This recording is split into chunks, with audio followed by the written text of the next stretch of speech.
Queridas hermanas, me siento muy contenta por la oportunidad de poder compartir estas clases. No sé si a ti cada que es el primer jueves de cada mes te emociona tanto poder tener estos tiempos. Yo las veo bien contentas y escriben en los chats como, wow, qué increíble poder estar aquí otra vez. La verdad es que hemos tenido tantos banquetes espirituales porque hemos aprendido tantas cosas.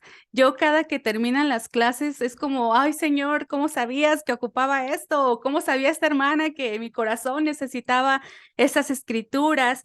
Y sabes, hoy vamos a hablar de un tema súper especial e importante y el nombre de la clase es el poder del perdón.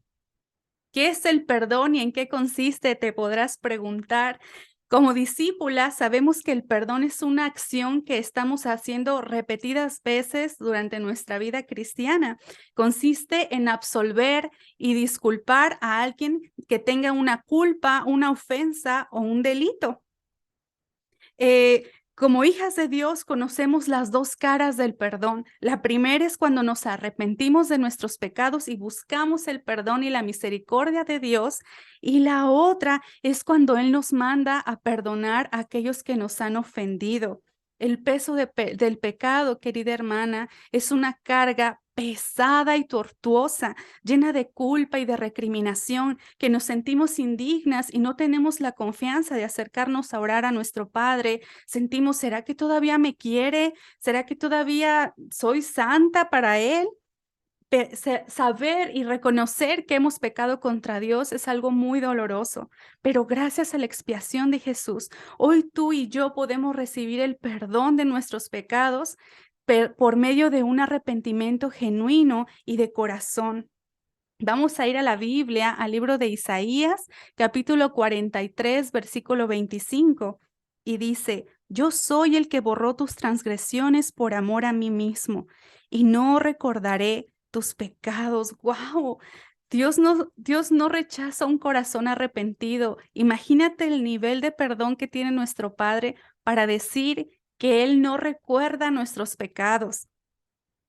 Es increíble cómo Dios siente ese verdadero deseo de perdón. Ten por seguro que cuando tú tienes un corazón arrepentido, no importa qué tan oscuro y sucio sientas que es tu pecado, cuando tienes un corazón arrepentido, Dios te va a recibir en sus brazos de amor. Esta es la primera cara del perdón, ser perdonadas, redimidas y restauradas por el amor de un Dios misericordioso. Todas aquí hemos experimentado de esa gracia, no solo el día de nuestro bautizo, sino todos los días de nuestra vida. Hablar del perdón, querida hermana, implica hablar de la gracia, porque por gracia tú y yo hemos sido perdonadas. En esta escritura de Hebreos 4, versículo 16, dice, acerquémonos pues confiadamente al trono de la gracia para alcanzar misericordia y hallar gracia para el oportuno socorro. Esta frase final me encanta porque Dios es oportuno. Cuando más tristes nos sentimos, cuando ya pensamos que no hay salida, que estamos totalmente cansadas y agotadas del sufrimiento, Dios llega con su pronto y oportuno socorro. En el momento en el que más lo necesitamos, somos rescatadas por Dios y eso es algo increíble. El perdón de Dios implica un borrón y cuenta nueva. Él nos enseña cómo es una verdadera absolución de delito o falla, pues su perdón está basado exclusivamente en su amor incondicional y su gracia. Esta primera cara del perdón de la que te estoy hablando es la más aceptable, la más necesitada y la más deseada. Todas queremos ser perdonadas, todas queremos la oportunidad de empezar de cero. Pero ¿qué crees? Otorgar el perdón no es tan fácil, no es tan requerido. Si hubiera dos tiendas y dijeras, aquí está la tienda de recibir el perdón y de otorgar el perdón, ¿cuál crees que sería la más llena? Pues la de recibir, porque a veces dar el perdón es un acto muy difícil. Muchas veces el perdón parece un camino doloroso, lleno de espinas y muy largo. sobre todo cuando tenemos herido nuestro corazón, cuando hay heridas abiertas, infectadas y punzantes que nos recuerdan que alguien nos ha lastimado, que estamos heridas. Perdonar implica tomar la decisión intencional y constante de dejar atrás el dolor y el sufrimiento. El dicho de te perdono, pero no olvido, no es aceptable para una persona que ha recibido gracia, para alguien que ha experimentado la gracia, es decir, para un discípulo. Bueno, como les comentaba, la palabra de decir te perdono, pero no olvido, es algo que no es aceptable para alguien que ha recibido la gracia en abundancia, como lo es un discípulo. Quiero compartirte algo que es muy interesante. En la Biblia, la palabra griega que se traduce como perdonar significa literalmente como dejarlo pasar, dejarlo ir. Jesús nos enseña cómo es realmente perdonar. Hay una comparación que él usa cuando él está enseñando a sus discípulos a orar y está en el libro de Lucas, capítulo 11, versículo 4, y dice, perdona nuestros pecados porque también nosotros perdonamos a los que nos ofenden. Y esta escritura tiene una consecuencia, es hacer algo y tiene una consecuencia positiva en nuestras vidas.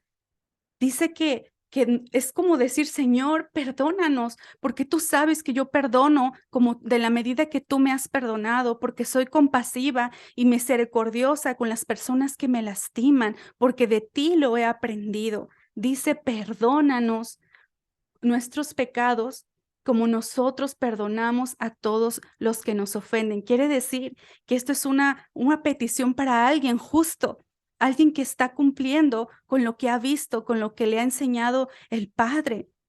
Dios nos dice de la misma manera y nos enseña sobre la misericordia cuando dijo que el perdón era como la cancelación de una deuda.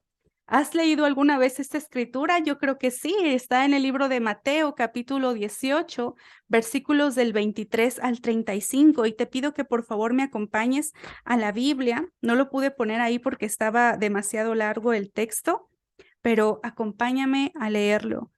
Dice, por eso el reino de los cielos se parece a un rey que quiso ajustar cuentas con sus siervos. Al comenzar a hacerlo, se le presentó uno que le debía miles y miles de monedas de oro. Como él no tenía con qué pagar, el Señor mandó que lo vendieran a él, a su esposa y a sus hijos, y todo lo que tenía para así saldar la deuda. El siervo se postró delante de él. Tenga paciencia conmigo, le rogó, y se lo pagaré todo. El Señor se compadeció de su siervo y le perdonó la deuda y lo dejó en libertad. Al salir, aquel siervo se encontró con uno de sus compañeros que le debía 100 monedas de plata. Lo agarró por el cuello y comenzó a estrangularlo. Págame lo que me debes, le exigió. Su compañero se postró delante de él. Ten paciencia conmigo, le rogó, y te lo pagaré.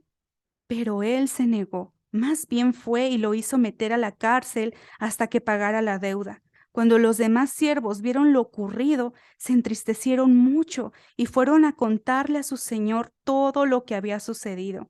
Entonces el señor mandó llamar al siervo. Siervo malvado, le increpó, te perdoné toda aquella deuda porque me lo suplicaste. ¿No debías tú también haber compadecido de tu compañero, así como yo me compadecí de ti? Y enojado, su señor lo entregó a los carceleros para que lo torturaran hasta que pagara todo lo que debía. Así también mi Padre Celestial los tratará a ustedes, a menos que cada uno no perdone de corazón a su hermano. Esta escritura confronta mucho mi corazón, porque adivina que yo he tenido el comportamiento de esa persona que ha necesitado el perdón y que ha querido ir a los pies de Jesús y decir, por favor, perdóname, pero que cuando alguien me falla, cuando alguien comete algo contra mí, yo tristemente he llegado a tener la actitud de este personaje, una actitud malagradecida, de alguien que experimentó la gracia, pero que no está dispuesto a otorgarla.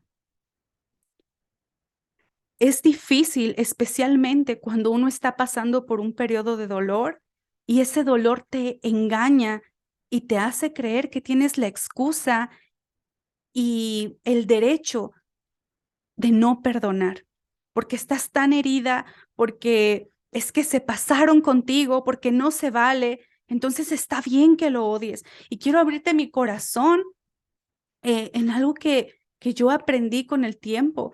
Hace algunos años pasé por uno de los momentos más difíciles de mi vida espiritual y de mi matrimonio.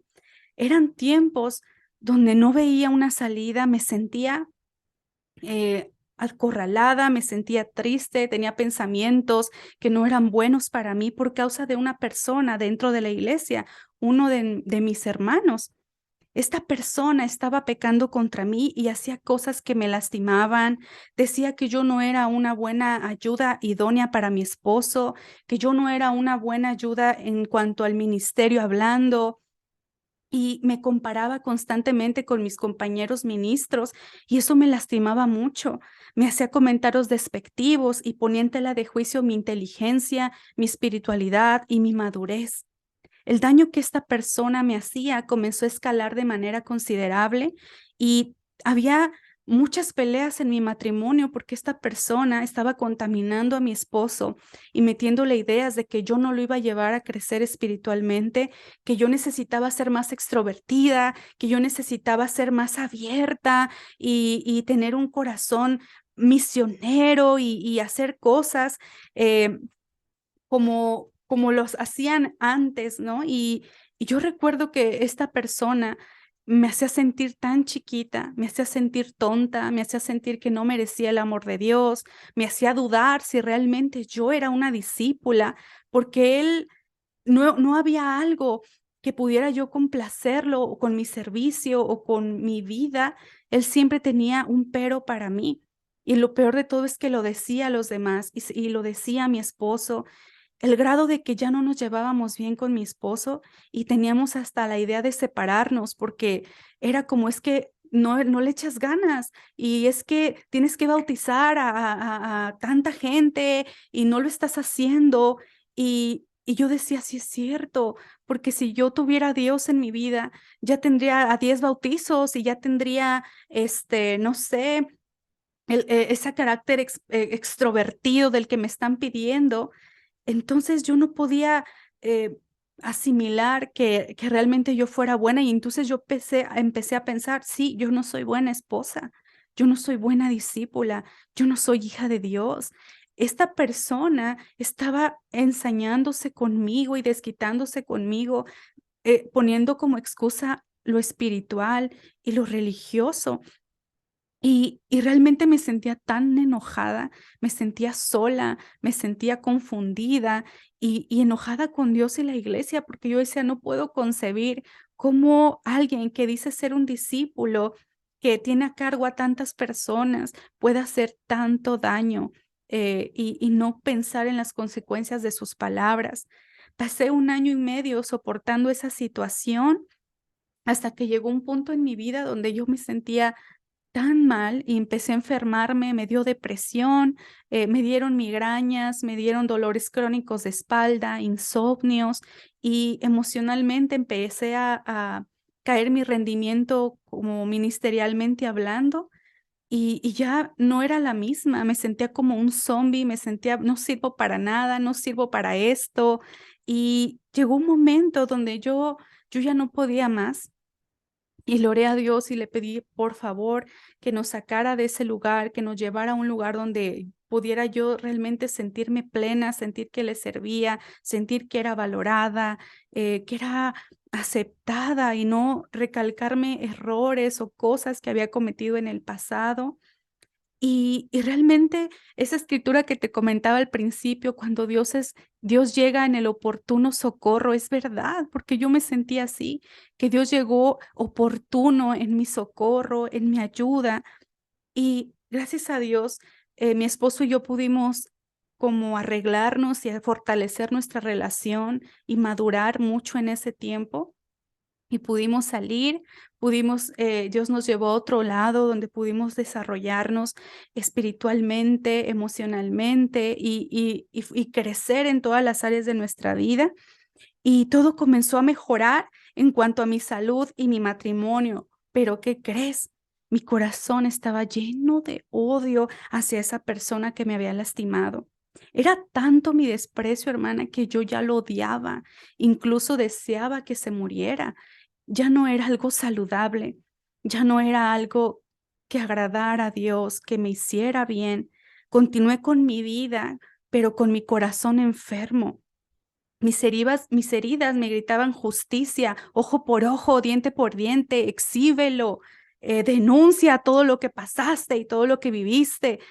Y, y me hacían creer mi dolor, que tenía el derecho de odiarlo y aborrecerlo por todo lo que me había hecho pasar. ¿Sabes qué me decían mis heridas? ¿Sabes qué me decía mi mente y mi dolor? Ódialo. Es que tienes toda la razón, es que tú estás bien, porque si él no te hubiera hecho eso, tú no estarías así. Él te enfermó, él esto, el otro y el otro, y el pecado y el corazón es tan engañoso que de verdad sus mentiras saben a verdad, porque pareciera que tú eres la buena, que tú estás en lo correcto, que Dios te entiende, que Dios te da chance de odiar porque te lastimaron. Y vivir con odio, querida amiga, hermana, es igual que vivir con una enfermedad terminal que te va consumiendo, que se va robando tu felicidad, que se va robando tu gozo. ¿Sabes qué es lo peor? Que te quita la oportunidad de tener una relación profunda con Dios. Te inhabilita a llegar a tener la estatura de Cristo y pone en riesgo tu salvación. Cuando alguien está odiando, no piensas en todo esto. Lo único que quieres es vengarte, lo único que quieres es ver justicia, es que ver que Dios actúe a tu favor y a tu conveniencia. Y Dios me estaba llamando al perdón y lo hizo de la manera más amorosa y tierna posible, que fue a través de su palabra, que es la verdad. Dios hizo justicia conmigo de la manera que yo no imaginé, porque mi corazón malo quería que le pasaran cosas malas a esta persona, que pagara por lo que me había hecho, que me compensara por todas las lágrimas, por mis peleas del matrimonio, por haberme sentido tan miserable. Pero Dios tenía otro plan para mí. No es que a Dios no le importara mi dolor o el sufrimiento o las injusticias que esta persona me estaba o me había hecho pasar, sino que la forma de actuar de Dios con sus hijos es espiritual y perfecta. Dios jamás te va a llevar a pecar, jamás te va a llevar a despreciar, jamás te va a llevar a una justicia humana. Él me hizo entender que yo no puedo controlar lo que una persona haga, diga, piense. Tampoco está en mis manos que una persona se arrepienta o no. Dios nos ama tanto, querida hermana, que Él nos da la oportunidad de parecernos más a Cristo. Él transforma nuestras adversidades en oportunidades de crecimiento. Él desea que pasemos la eternidad con Él. Y lo más importante es nuestra salvación. ¿Te imaginas que Dios pensara como nosotros? Que Dios dejara todo su amor y toda su gracia a un lado y castigara y pagara el ojo por ojo y el diente por diente. No lo destituyó con Cristo porque no era lo mejor, porque no era amor lo que pasaba antes en pagar mal por mal. ¿No nos enseña Cristo que debemos de amar verdaderamente? Hermana, yo no sé si tú estás albergando odio en tu corazón, al igual que yo, si has llegado a este extremo por años, si has dejado esa herida pasar y decir, no, no es que ya pasó mucho tiempo, no importa. Sí importa, claro que importa porque está en riesgo tu salvación. En medio de todo eso, Dios me dio el entendimiento de comprender las escrituras. Y de verdad que en medio de tantas lágrimas y de una lucha interna de decir, no quiero perdonar, no quiero hacerlo porque me acuerdo y me duele y lloro. ¿Sabes cuántos años pasé odiando a esta persona? 3 años, justificándome en mi dolor, justificándome en mi miseria, en mi sentir, en mi deseo de sentirme mal con Dios, porque yo no veía que esta persona sufriera. Yo decía, "Ay, híjole, está mejor que nunca y con su familia, y yo tengo estas secuelas y yo me siento tan mal". El significado de justicia del hombre no es el significado de justicia de Dios. Y sabes que después de ayunar y de orar, me di a la tarea de agarrar el teléfono y pedirle perdón a esta persona. Dije, ya no va a haber excusas, ya no va a haber pretextos, ya no voy a dejar que mis heridas ni mi dolor hablen por mí. El Espíritu me llevó a pedirle perdón por lo que yo estaba sintiendo. Y sabes, fue un momento tan sanador, porque esta persona me pidió perdón de la manera sincera que yo necesitaba escuchar. Y me dijo, perdóname. Y lloramos. Y hoy en día yo puedo ver a esta persona sin odio, sin resentimiento, sino con ese amor fraternal al que nos llama la Biblia. Yo entendí que perdonar no es perder la memoria porque no se nos olvida. Cuando alguien fue abusado sexualmente, no se te olvida. Cuando sufriste violencia en el matrimonio, no se te olvida. No se te olvidan las heridas ni los traumas, pero si es posible recordar sin dolor, si es posible recordar sin odiar, si es posible tener compasión de un agresor, si es posible perdonar a nuestros ofensores, porque es posible cuando te agarras de Dios, cuando dejas tu humanidad y decides de soltar ese dolor. Es como abrazarte a la enfermedad y decir, no quiero que me curen, no quiero recibir esa sanación, porque a veces está a gusto estar ahí porque nos victimizamos, pero Dios nos llama a ser diferentes, a ser igual que Cristo. Perdonamos a otros cuando dejamos de guardar resentimiento, cuando no insistimos en pedir una compensación por el daño que se nos ha hecho. Yo me seguía aferrando porque decía, que ¿quién me va a devolver el tiempo que lloré? ¿Quién me va a devolver las humillaciones? ¿Quién me va a devolver tantas cosas? Cuando tú perdonas, tú no estás pidiendo una compensación por lo perdido. La Biblia nos enseña que el perdón se basa en un amor sincero, ya que el amor no lleva en cuenta el daño. Fíjate lo que dice Primera de Corintios, capítulo 13, versículo 5.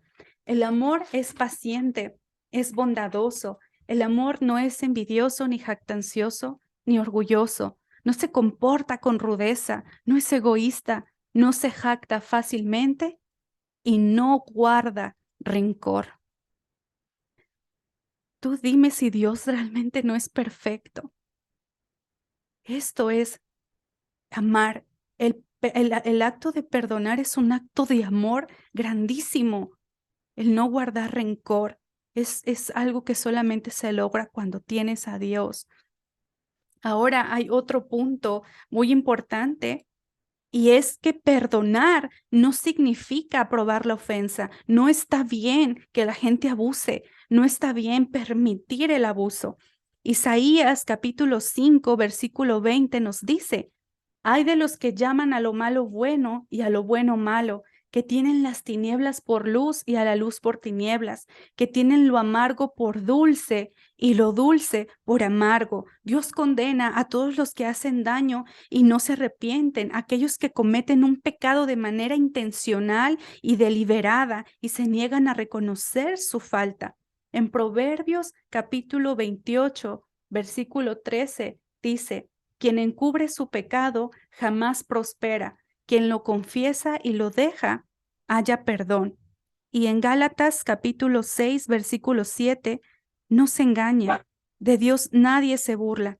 Cada uno cosecha lo que siembra. Dios nos juzga de acuerdo a su justicia.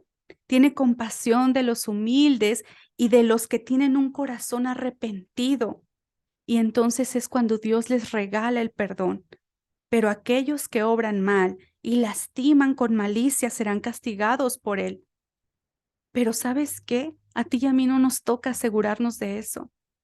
No es nuestro trabajo ser testigos de la justicia y de asegurarnos que realmente paguen. Nosotras somos instrumentos de bendición y no de ira. Nosotras somos como Cristo. Esa es nuestra mayor meta en la vida, llegar a la estatura de Jesús, moralmente hablando, espiritualmente hablando, porque nos bautizamos para servirle, para parecernos todos los días más a Él y ir cambiando nuestra naturaleza para seguir y adoptar la naturaleza de Cristo.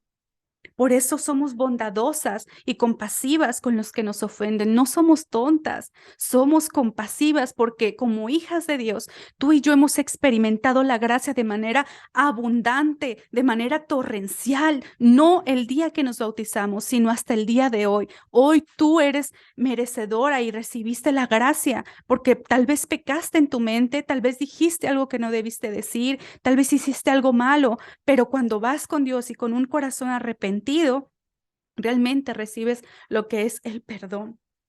Hebreos capítulo 10 del 30 al 31 dice, pues conocemos al que dijo, mía es la venganza, yo pagaré, y también el Señor juzgará a su pueblo. Terrible cosa es caer en las manos de Dios. A Dios nada ni nadie se le escapa. Todo está expuesto ante aquel a quien hemos de rendir cuentas, y eso debe de darte mucha paz. Dice la Biblia, oren por los que los persiguen. Oremos por nuestros enemigos, por los que nos han ofendido o nos hacen daño, especialmente cuando son discípulos, porque no estamos, por ser la iglesia de Cristo, no significa que no nos vamos a lastimar. Por otro lado, si tú eres quien ha ofendido y lastimado, tú tienes que hacerte responsable de tu falta. No podemos ir por ahí dañando a las personas con nuestras palabras, con nuestros gestos, con nuestras acciones. Una persona espiritual siempre va a tratar de reivindicarse y agradar a Dios y de cuidar a la iglesia. Y eso también implica pues con los familiares, con los vecinos, con las personas que nos rodean. Tenemos que ser conscientes de lo que hacemos. Pedir perdón no es lo mismo que disculparse. Puede llegar a ser una excusa cuando decimos, "Ay, discúlpame por si sentiste que te hice esto, o perdóname por si sentiste aquello. Es que yo hice esto por esto y por esto y por aquello". No, no es justificarse para que la otra persona como que te comprenda y así no tomar la responsabilidad de tus actos. Pedir perdón es asumir la responsabilidad total de nuestra falta y mostrarnos arrepentidos, no solo de palabras, sino con hechos de amor y de humildad. Perdóname por haberte hecho sentir así. No fue mi intención, o sabes que sí lo hice y me siento muy avergonzado y arrepentido. No quería lastimarte. Es un deber pedir perdón, porque sabes algo, hay veces en donde en escuchar el perdón sí es necesario, sí ayuda muchísimo, sí es de mucha sanación. Debemos de tener ese corazón humilde, porque recuerda lo que dijo Jesús, que dichosos los humildes, porque heredarán la tierra. Yo quiero animarte a que seas una persona que pide perdón de una manera responsable, que no se excusa. A veces, cuando yo hago algo que no le agrada a mi esposo, a veces me doy cuenta que yo pido perdón. Perdóname por si te hice sentir así. O perdona, es que lo hice porque si no me hubieras hablado tan golpeado, pues yo no te habría contestado así.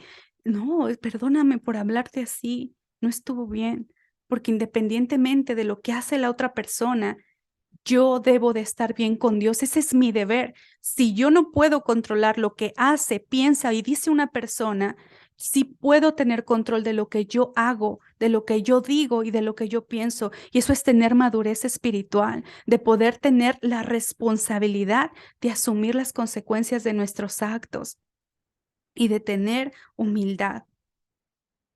Esta última escritura que quiero compartirte está en Efesios capítulo 4, versículo 32.